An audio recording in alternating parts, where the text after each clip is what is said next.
The story of the great migration of wild beasts between the Serengeti National Park in Tanzania and the Maasai Mara in Kenya is one of the most awe-inspiring natural phenomena on Earth. This annual journey, driven by the search for food and water, involves over 1.5 million wildebeest, 400,000 zebras, 300,000 Thompson's gazelles, and thousands of other animals.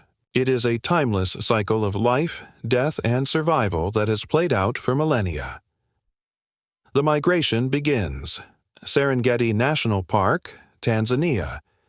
The story begins in the southern Serengeti, Tanzania, where the short rains of November and December transform the plains into a lush, green paradise. This is the calving season, a time of abundance and new life.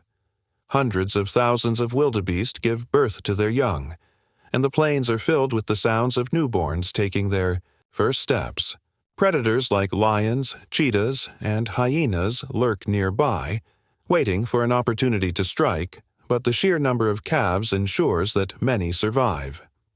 As the dry season approaches in April and May, the grasses begin to wither, and the herds, instinctively, start their journey northward. The migration is not a single event, but a continuous, fluid movement dictated by the availability of food and water.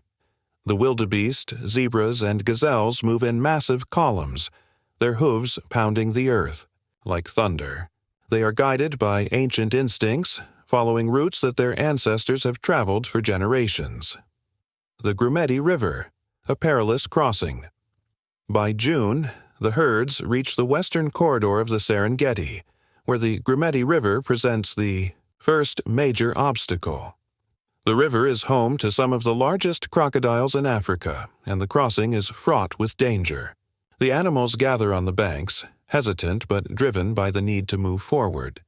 When one wildebeest takes the plunge, the others follow, creating a chaotic and dramatic scene.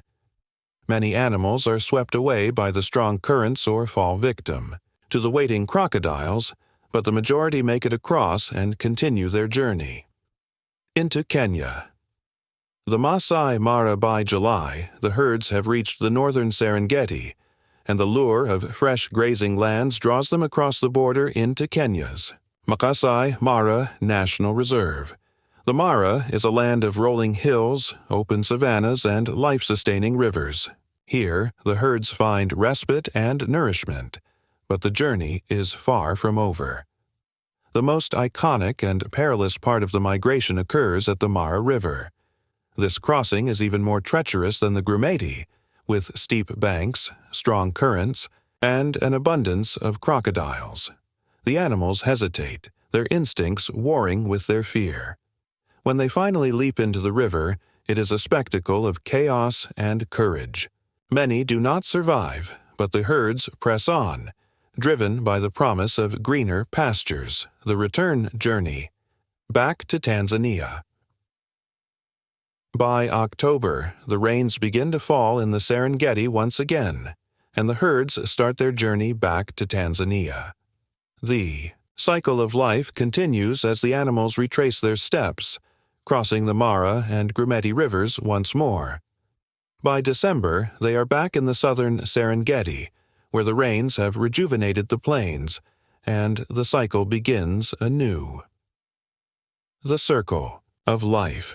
The Great Migration is not just a journey, it is a testament to the resilience and adaptability of nature. It is a story of survival, where every step is fraught with danger, but every mile brings the promise of renewal. The migration sustains not only the herbivores, but also the predators and scavengers that depend on them. It is a delicate balance, a dance of life and death that has endured for centuries. For the people of Tanzania and Kenya, the migration is a source of pride and a vital part of their cultural and economic heritage. It draws thousands of tourists each year who come to witness this incredible spectacle and support local communities. The story of the Great Migration is a reminder of the interconnectedness of all life and the enduring power of nature. It is a journey that will continue as long as the rains fall, the grasses grow, and the wild beasts roam the plains of East Africa.